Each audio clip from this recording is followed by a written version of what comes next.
What a morning. I would say, what a week. What a couple of months we have been through. A roller coaster ride of note, politically speaking. And now I think it's so wonderful to be able to short left for a little bit here in our studio and talk about, well, I suppose in some ways what we talk about encroaches on political territory, because being a woman, being a sister in a context like we are in South Africa, with all the troubles that women go through at the hands of our men folk and other women folk, if you're so inclined, um, highlights to us the importance of having a sisterhood, a support structure, a scaffolding, people that you can go to when you're ugly and when you're pretty, when you're saying stuff that is mean and stuff that is kind, who will just receive it and with the breath of kindness blow all the bad stuff away. So let's get down to our sisterhood talk. And for all the sisters out there who know what a lifeline having a girlfriend in your life is, I want you to also be a part of this conversation on 0861987000. How have your sisters saved your lives? And by the way, I'm not just talking about our blood sisters, because a lot of the times the sisters that we have are not our blood sisters, they are the sisters that we choose to have. Let me just introduce you to our fiery sisterhood panel this afternoon.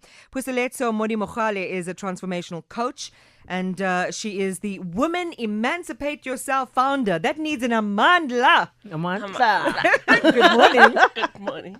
I've got Zianda Masiza. She's a change agent, a behaviorist coach, and transformational speaker. It's lovely to have you here as well. You look like you dressed for the premiere of the Black Panther movie. I should probably go there after, yeah? Yeah, I think we should all make a night of it. And on the line is Zamo Bubu, who is a blogger and CEO of Comfort Pads. My sister, it's lovely to welcome you to the program as well. I wish you could have been with us right here in the studio, though. Me too. Thank you so much, Iman. And a very warm greeting to all the ladies in studio as well as the Power Talk listeners.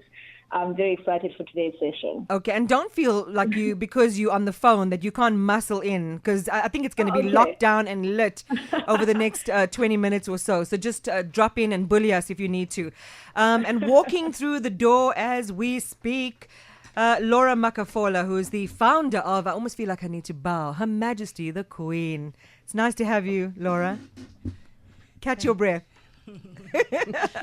Okay, while she's catching her breath and going to greet us in a minute or so, let's start by talking about the context in which women and girls find themselves, because I think that then amplifies why it's so important to just have a safe space where you can just be yourself. So I think, Puseletso, you're looking the most eager to go first. You go ahead.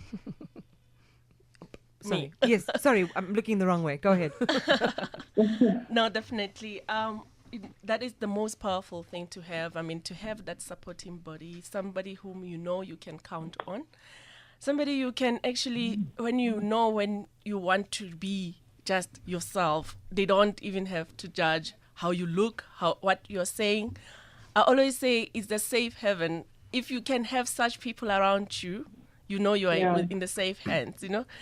You know how it's always painted that women fight with each other, they compete with each other. So you can't trust the sisters because they're never going to tell you the truth. Is that true, Zianda?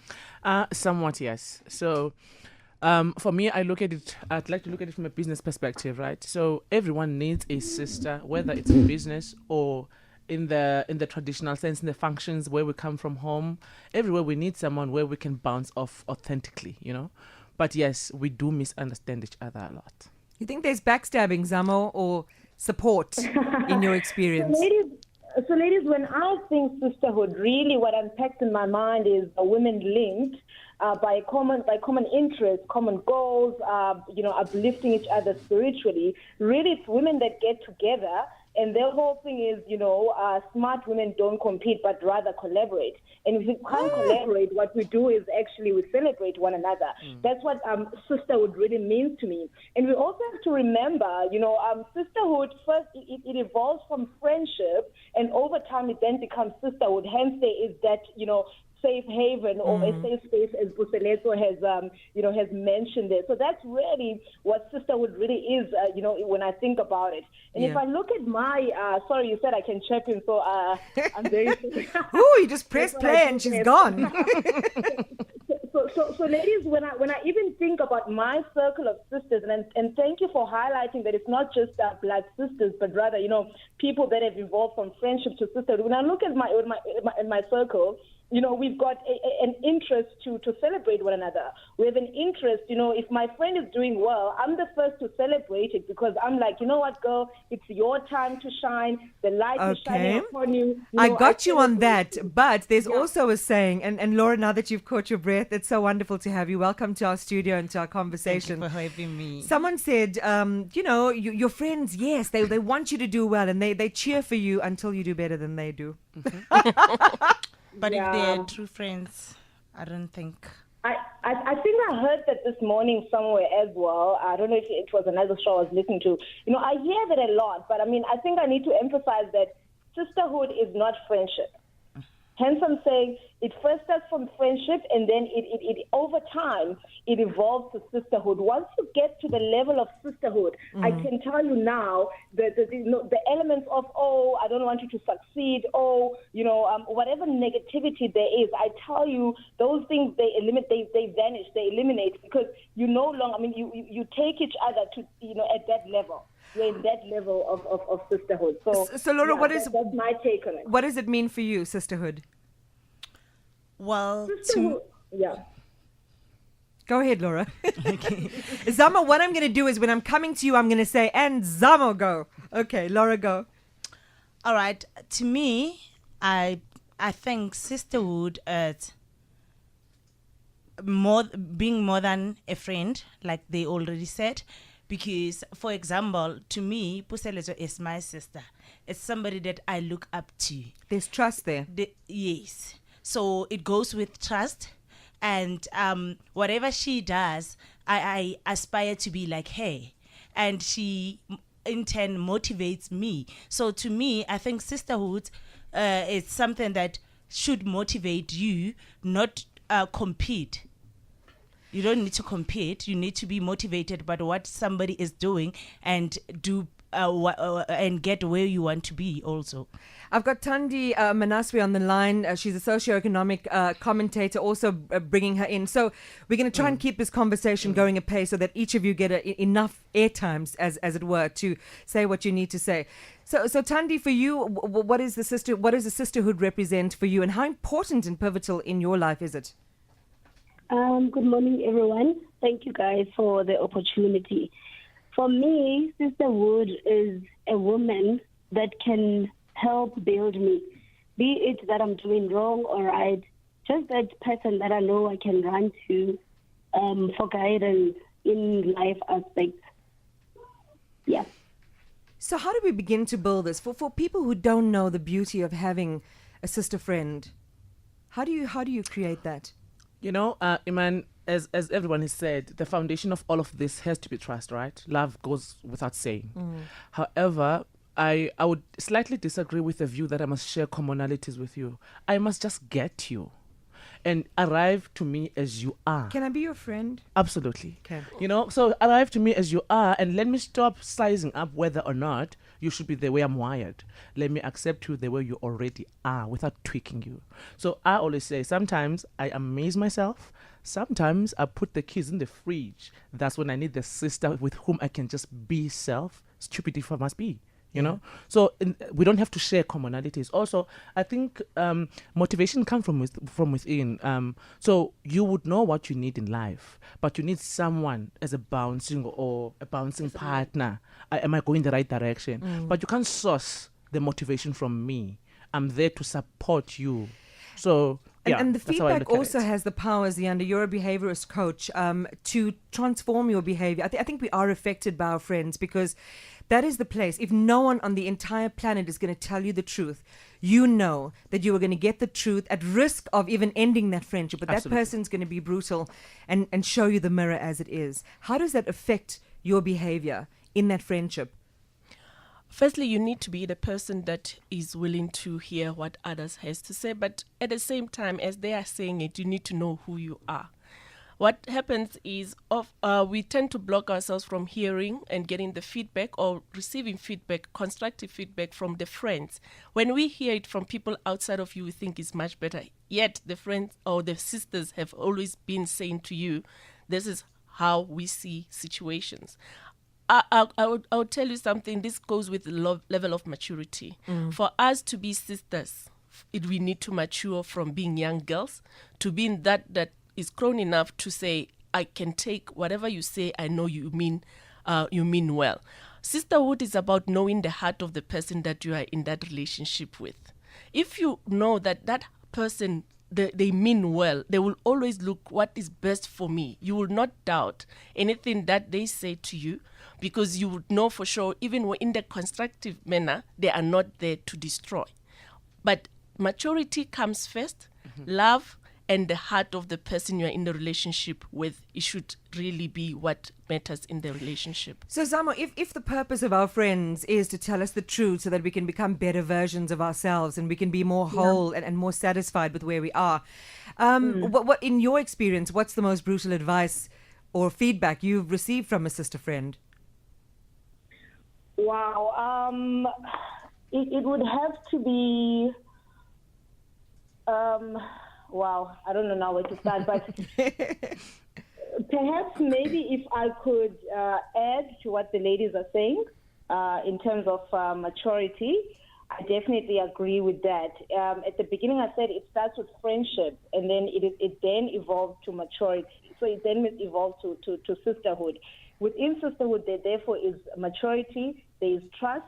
And when I was speaking about common goals, maybe, or common purpose, I was actually saying we will find ourselves sharing common things. For example, spiritually, we're common in that sense. We speak the same language there. Maybe to go back to Iman in terms of what advice have I been given, maybe I've been told that I'm a little bit sensitive, and I've had to work on my, being sensitive, maybe, so maybe I could answer it that way. So you know what? We find also in the how many of you have partners or are married or divorced? You Married. I'm married. Still married? Yes. Yes. Whatever. Divorced. Divorced? Zamo, you? Divorced? I'm divorced. Okay, Tandi, you? Partner. Okay, so we've got 3 spoken for. I'll be the other person, and 3 that are unspoken for. Or we have some let's just say it's complicated, right? And you find that a lot of times that need, and especially if you've got children as well. Laura, do you have kids? Yes, 2 boys. That you need that place that takes you outside of your daily routine and your circumstance, where somebody can almost reposition you. Am I a bad mother but because I didn't pack a lunch, or because I forgot the homework or something? Why is it that I can't attract men? What's wrong with me? I think those are some of the conversations as single women we have, and the best places to have those are with sisters who are in a similar situation. Would you agree, Laura? Yes, completely. And how does the conversation go when you're with your friend and you're like, because the way mine goes is, what's wrong with me? Like, what's my flaw? Yeah, my sentiments exactly, because I'm also facing the very same thing. And when I talk to my friends, they're like, maybe you're too hard on yourself, or maybe you're expecting too much. You need to lower your standards and all that. And I'm like, no, man, I'd rather be single. So I've been single for 2 years. Yes, I appreciate their advisors, but to me it's like, no, man, I'm not going to take that advice of me lowering my standards because of my sisters are saying this. So how would you advise a sister that's coming to you feeling like she's a rotten mother and she has zero attractiveness? So I was just looking at Pusselet. I'm thinking you guys must come to our sisterhood, because there's no asking for more than what you should. You know your value, and you must ask for what you want, and you must not move away from that. That's our perspective. Yeah. So also, we come to one another as well and say, not that we are all married, so we are a mixture as well, right? So for example, so the single ones are allowed in. It just needs maturity, that's all. So a friend of mine would say, Zianda, I do not want to cook. I am not going to cook. I'm not into babies. I've got 4 of them, but I'm not into them. So the father must look after them. And I share the same sentiment in terms of the domestication and stuff. And we're like, it works. If it works, it works. Hence I was saying, can we just arrive as we are? But then there's a part of us as women that I feel, or I've experienced, that people will only meet you based on the depth of that they've met themselves. So if you haven't gone deep enough in self, you're going to be surface with me too. So go deep in self. So that when we interact together, we can get each other. Meet yourself. So Puseletso, what she's saying is that you have to be honest, and you have to be real, and you have to be vulnerable. Yes. That is key.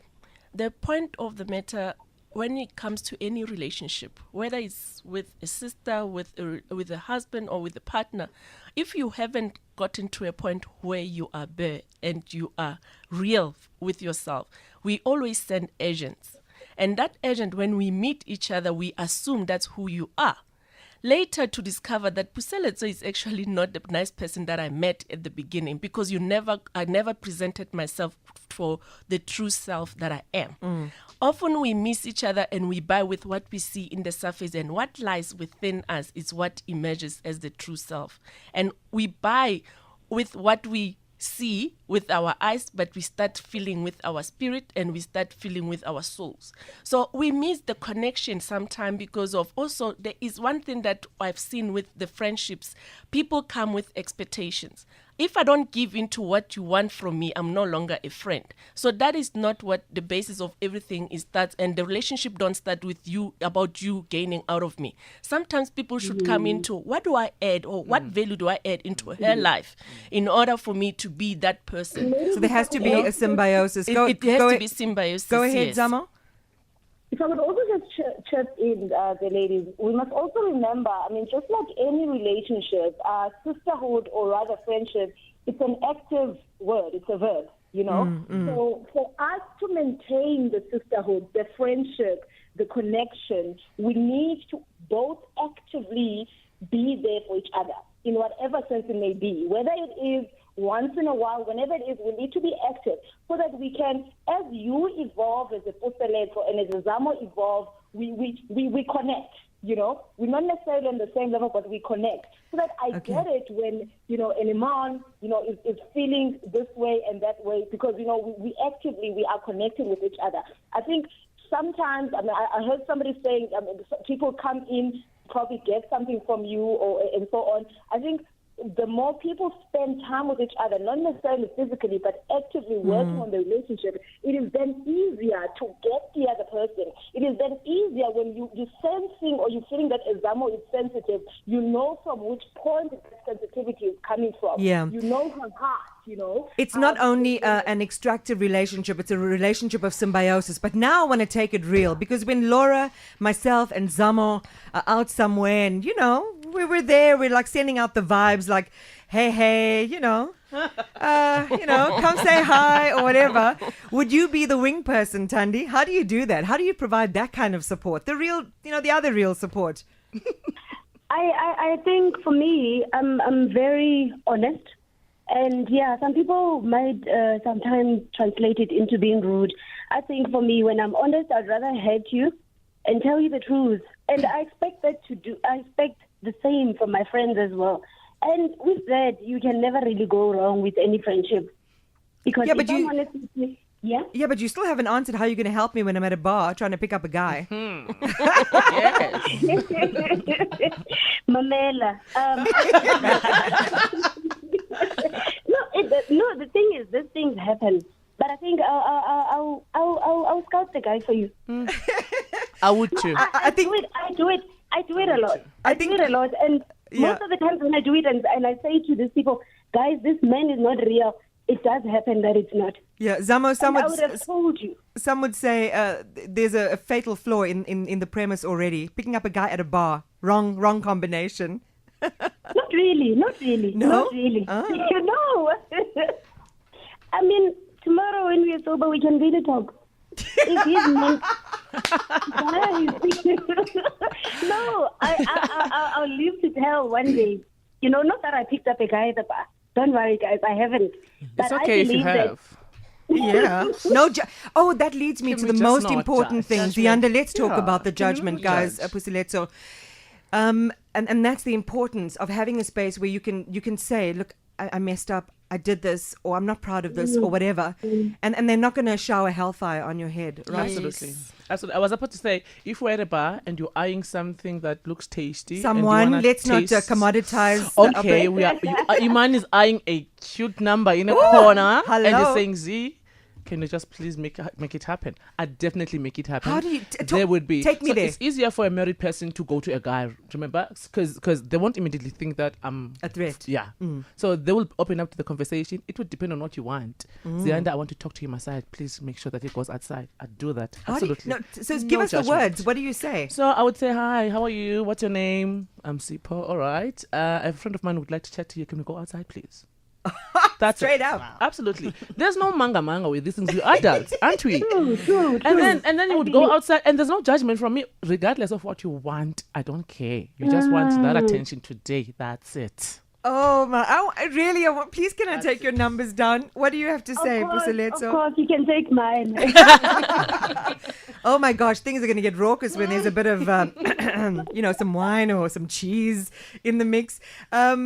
Puseletso, you tell me about. So we've talked about a little bit about the light stuff, and that's what I hate. I hate the clock because we've barely scratched the surface, and there's so many aspects that we could touch. And I really think we should explore having these conversations more in the future. But it's not only about the light stuff, about when you're out and you need someone to just bolster your self-confidence. I mean, I know that I feel incredibly not self-confident in the whole thing of guys and stuff like that, which is strange because I'm an outgoing person. But there's also the other stuff, the real hard stuff, when somebody is feeling like they're an inadequate mother, a bad person. How do you begin to counsel your sister friends as a married woman? The important thing about counseling another person is to find out which areas do they excel in.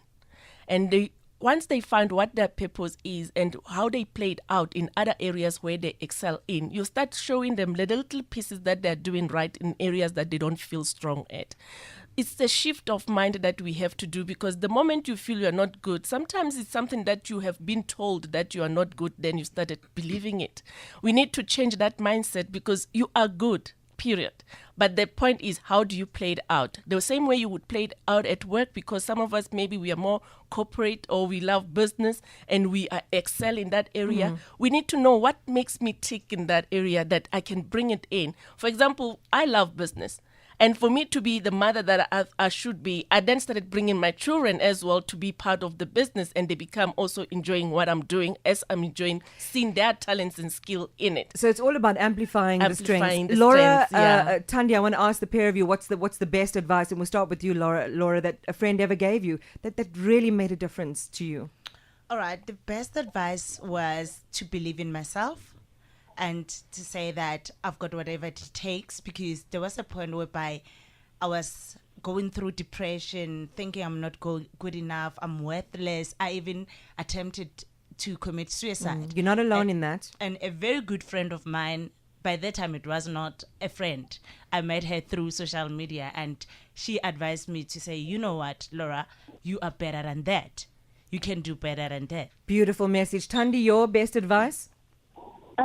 I have this friend of mine, very calm, very down to earth. I'm very energetic. Wherever I am, I'm the talk of the party. She says, with not a shred of humility, but I love it. Go ahead. I'm telling you. So we are talking, and I've now came to realize that I'm not a good listener. And we're talking. I didn't really let her finish what she's saying. She said to me, you know what, friend, stop it right there. Every time when we talk, you're the one talking. You finish sentences and all that. Can you please learn to listen? Wow. That, I took it very hard. But I went and thought, you know what? This is a real sister. It did hurt. But I've learned to listen. I'm not a good listener yet, but I think I will get there. So and that's the best part, I suppose, Thandi, Zamo, Puseletso, Zianda and Laura, is that when the criticism, which sometimes can be scathing and it can be eviscerating or has the potential to do that, because it's coming from someone that you love, that you trust, and who's always been there for you, it's far easier for you to take. And I just want to send a shout out to my sister friends, Sumitra and Marian and Khadija. These are girls who listen to me all the time. And like you, Laura, they have saved my life a few times. I'm going to cancel my matchmaking services because I'm coming to join your circle, guys. We are all going out for something, and who knows what might happen at the end of that evening. I'm going to definitely have you guys back. This was way too short. I'm so blessed to have had all of your voices. Thank you for being with me. Thanks for your time. Zamo Bubu, thank you for yours. co-host Tandi Manaswe, Puseletso Morimokhale, Laura Makofola, and Zianda Masiza. You guys go well. I cannot wait to see you sometime soon in the future.